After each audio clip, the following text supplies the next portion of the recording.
नमस्कार, आप देख रहे हैं आज तक। आपके साथ मैं हूं सईद अंसारी। जिस शख्स ने हिंदुस्तान की दलित राजनीति में एक सुनामी पैदा कर दी थी, आज उसी शख्सियत के निधन ने हिंदुस्तान की राजनीति में एक शून्य पैदा कर दिया है। हिंदुस्तान के दिग्गज दलित नेता और मोदी सरकार में कैबिनेट मंत्री रामविलास पासवान नहीं रहे। उनकी 74 साल की उम्र में निधन उनका हो गया है। रामविलास पासवान के बेटे चिराग पासवान ने ट्वीट करके खुद ये दुखद खबर दी है।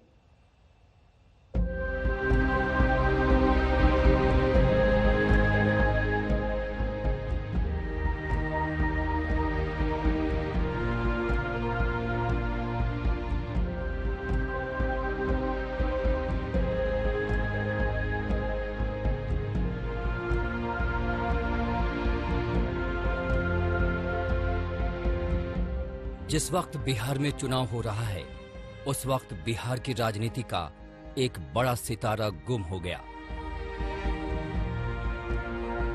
हिंदुस्तान की दलित राजनीति को नया व्याकरण देने वाले दलित नेता रामविलास पासवान ने इस दुनिया को अलविदा कह दिया।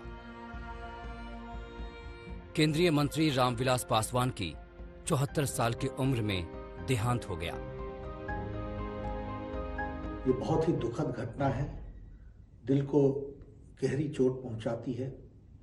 देश ने एक गरीबों का, पिछड़ों का, वंचितों का और किसान का, दलितों का एक बहुत बड़ा नेता खो दिया।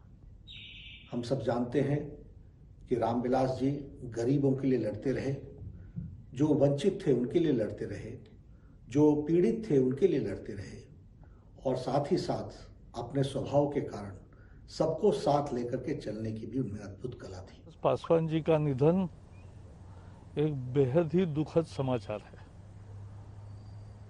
वो जिंदगी भर दलित, पिछड़े सभी समूहों के लिए लड़ते थे। मंत्रिमंडल में वो बहुत सक्रिय रहते थे। बिहार की राजनीति की त्रिमूर्ति में एक मूर्ति पासवान थे।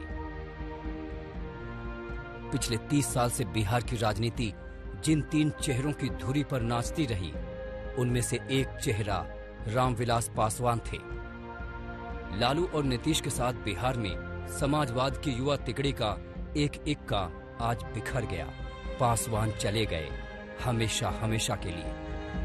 मैं इतना कहना चाहता हूं कि रामविलास पासवान जी एक वट वृक्ष के रूप में रहे हैं बिहार की राजनीति में। इतना लंबे उनका अनुभव रहा है, राजनीतिक जीवन रहा है। लोगों की आवाज़ को, गरीबों की, वंचितों की, शोषितों की, दलितों की हमेशा उन्होंने उत्थान की बात कही है और लगातार हमारे पिता से उनके काफ़ी अच्छे संबंध रहे हैं। हम लोग तो बचपन से ही उनको देखते रहे हैं। एक पारिवारिक संबंध हम लोगों का रहा है। राजनीति भले ही अलग मायने हैं, लेकिन एक परिवार के संबंध में, परिवार के रूप में हम लोग सब लोग जो है रहे हैं। पासवान के लिए राजनीति का सफर एक खुरदुरा सफर रहा। जमीन पर संघर्ष करके अपने लिए जगह बनाने वाले नेता थे। अपने इरादों के पत्थर को सियासत के आसमान में ऐसा उछाला कि उसमें सुराख कर दिया। ऐसा सुराख जो दलितों के लिए राजनीति के आंगन का दरवाजा खोल दे। तभी तो बिहार में जगजीवन राम के बाद दलित चेहरे के रूप में कोई चेहरा चमकता रहा तो वो रामविलास पासवान थे।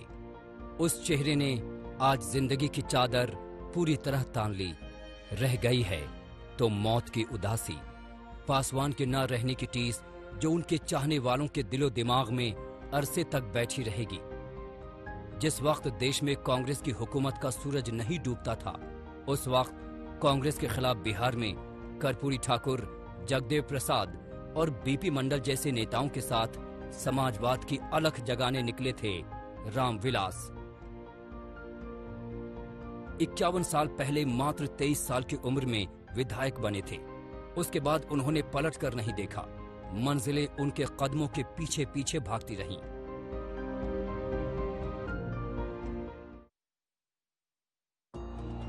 1977 में हाजीपुर से जब पहली बार लोकसभा के लिए चुने गए तो रिकॉर्ड वोट से उस जीत के रिकॉर्ड को 12 साल बाद खुद पासवान ने ही तोड़ा, जब 1989 में वो हाजीपुर से ही चुनाव जीते थे। और तब वोट ही नहीं पाया था, दलित नेता के रूप में ऐसे उभरे कि तत्कालीन प्रधानमंत्री विश्वनाथ प्रताप सिंह ने 43 साल के रामविलास पासवान को सीधे कैबिनेट मंत्री बना दिया। पासवान ने उस दौर में राजनीति शुरू की थी जब दलितों के लिए न समाज में जगह थी न राजनीति में। वो दया के पात्र माने जाते थे। रामविलास ने उस दया को ईर्ष्या में बदल दिया। उसके बाद तो उन्होंने पलट कर नहीं देखा। पिछले 31 साल से हिंदुस्तान की सत्ता बदलती रही, लेकिन सत्ता की एक धुरी रामविलास बनते रहे। सबसे पहले 1989 में वीपी सिंह की सरकार में श्रम और कल्याण मंत्री बने थे। उसके बाद 1996 में एचडी देवगौड़ा की सरकार में रेल मंत्री और लोकसभा के नेता बने। 1997 में आईके गुजराल की सरकार बनी तो फिर से रेल मंत्री बने। 1999 में अटल बिहारी वाजपेयी की सरकार में संचार मंत्री बने। 2004 में मनमोहन सिंह की सरकार में खाद्य मंत्री बने और 2014 में मोदी सरकार में खाद्य एवं उपभोक्ता मामलों के मंत्री थे। भाग्य है कि मैंने उनके साथ काम किया पार्लियामेंट में, अटल बिहारी वाजपेयी जी की सरकार में, नरेंद्र मोदी जी की सरकार के अंदर भी सफल मंत्री के तौर पर उन्होंने काम किया।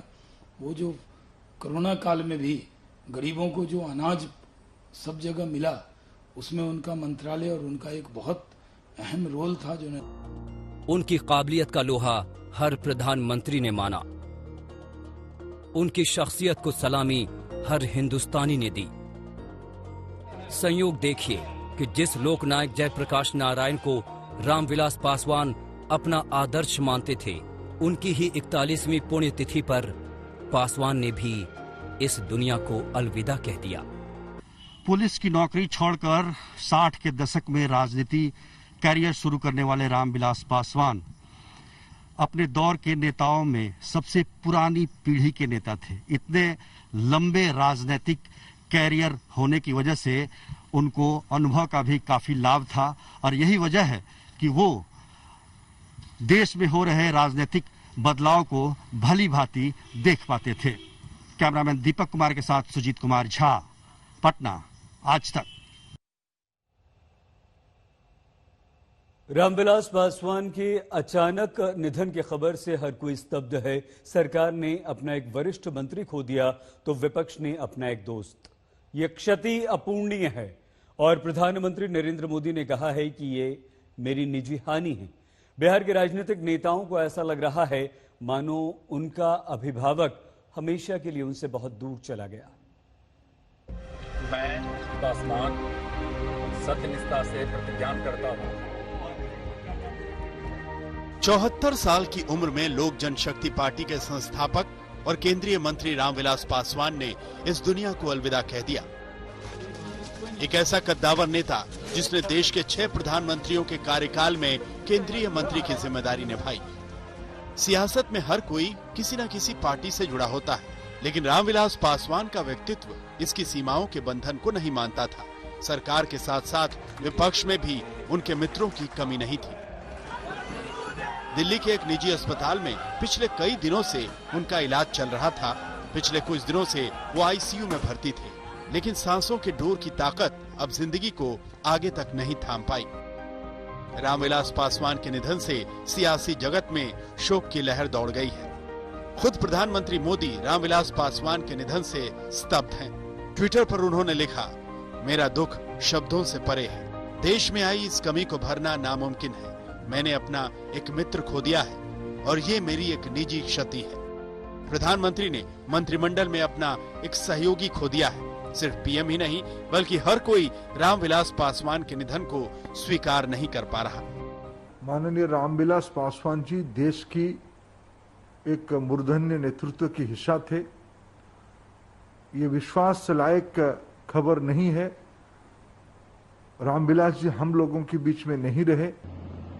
केवल लोजपा परिवार के लिए एक क्षति नहीं है, बल्कि भारत की राजनीति के क्षितिज पर सामाजिक न्याय का लड़ाई लड़ने वाला, सामाजिक न्याय ही नहीं, मैंने सदन के अंदर देखा सवर्णों की भी लड़ाई उसी ढंग से लड़ी। बिहार में अक्टूबर नवंबर में विधानसभा चुनाव है। एलजेपी अकेले चुनाव मैदान में है, आरजेडी से कांटे की टक्कर है। लेकिन जब रामविलास पासवान के निधन की खबर आई तो विपक्षी नेताओं की आंखें भी नम हो गईं।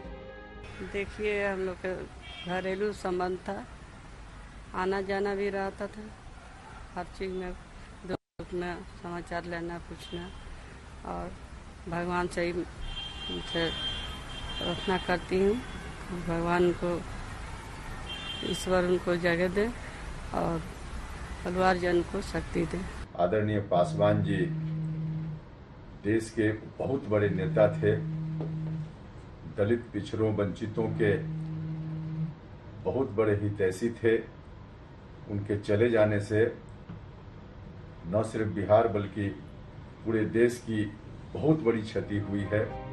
रामविलास पासवान सदा के लिए दुनिया को अलविदा कह चुके हैं, लेकिन उनकी सियासी विरासत की चमक और विरोधियों को अपना बनाने की ललक हमेशा याद की जाएगी। आज तक ब्यूरो। बिहार में 1 महीने के भीतर ही विधानसभा चुनाव हैं। एलजेपी अकेले ही चुनावी मैदान में है, लेकिन इस बार रामविलास पासवान के बेटे चिराग पासवान को पिता का प्रत्यक्ष साथ नहीं मिलेगा। हां, यह जरूर है कि कद्दावर पिता की राजनीतिक विरासत की ताकत चिराग के साथ जरूर होगी। बेशक चिराग के लिए चुनौतियां बड़ी होंगी।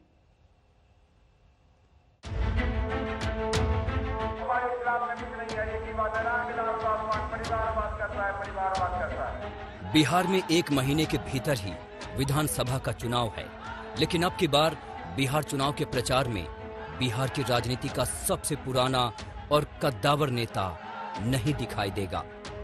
जिस लोक जनशक्ति पार्टी की रामविलास पासवान ने साल 2000 में स्थापना की थी, वो पार्टी बिहार विधानसभा चुनाव में अब की बार अकेले ही मैदान में उतरी है, अपने संस्थापक के बगैर। पार्टी के मौजूदा अध्यक्ष और रामविलास पासवान के बेटे चिराग पासवान के सामने सबसे बड़ी चुनौती होगी अपने पिता की मौजूदगी के बगैर बिहार में अपनी पार्टी की चुनौती को बरकरार रखना। रामविलास पासवान ने अपने सियासी सफर की शुरुआत बिहार विधानसभा में दाखिले के साथ ही शुरू कर दी थी। साल था 1969, जब संयुक्त सोशलिस्ट पार्टी के टिकट पर उन्होंने विधानसभा का चुनाव जीता था। विधानसभा चुनाव में चुने जाने के 8 साल बाद उन्होंने 1977 में अपना पहला लोकसभा चुनाव जीता और हाजीपुर सीट से लगातार 5 बार चुनाव जीतने का रिकॉर्ड बनाया। सियासत का ये कीर्तिमान बताने के लिए काफी है कि बिहार की राजनीति में उनकी धमक और दखल कितनी ज्यादा रही है। अक्टूबर और नवंबर में बिहार विधानसभा का चुनाव है। बेशक 33 सालों से रामविलास पासवान ने बिहार विधानसभा चुनाव में प्रत्यक्ष तौर पर हिस्सा नहीं लिया, लेकिन उनकी पार्टी एलजेपी पर उनके छत्र छाया, उनकी विचारधारा और उनके कद का प्रभाव हमेशा रहा है। आज जब बिहार विधानसभा के मद्देनजर बेटे चिराग पासवान को अपने पिता की सबसे ज्यादा जरूरत है, रामविलास पासवान एक दूसरी दुनिया के सफर पर निकल चुके हैं। आज जब चिराग पासवान और उनकी पार्टी एलजेपी बिहार चुनाव में अकेले ही मैदान में है, रामविलास की कमी सबसे ज्यादा खलेगी। एलजेपी ने पहले दौर के 42 सीटों पर उम्मीदवारों का ऐलान भी कर दिया है। रामविलास पासवान का नाता भले ही सालों से एनडीए से बना हुआ था, लेकिन उनकी सोच, उनका बहुमुखी व्यक्तित्व और उनका सर्वसुलभ व्यवहार उनको हर दिल अजीज बनाता था। विपक्षी पार्टियों से विचारधारा की लड़ाई बेशक थी, भले ही मतों का भेद था, लेकिन मन भेद किसी से नहीं था। यही वजह है कि आज रामविलास पासवान के निधन पर सियासी विरोधी भी शोक संतप्त हैं। बिहार में चुनाव है, पिता के जाने से पुत्र चिराग दुखी है, लेकिन जनता के बीच जिस विश्वास और प्यार को रामविलास ने हासिल किया है, उसका असर नतीजों में भी दिख सकता है। फिलहाल चिराग पासवान के सामने पिता के जाने का गम है और उसी गम के बीच अपनी पार्टी की सियासी विरासत को और आगे ले जाने की प्रत्यक्ष चुनौती है। इम्तिहान बड़ा है लेकिन रामविलास पासवान जैसे पिता की सीख यकीनन काम आएगी। आज तक ब्यूरो। देखते रहिए आज तक।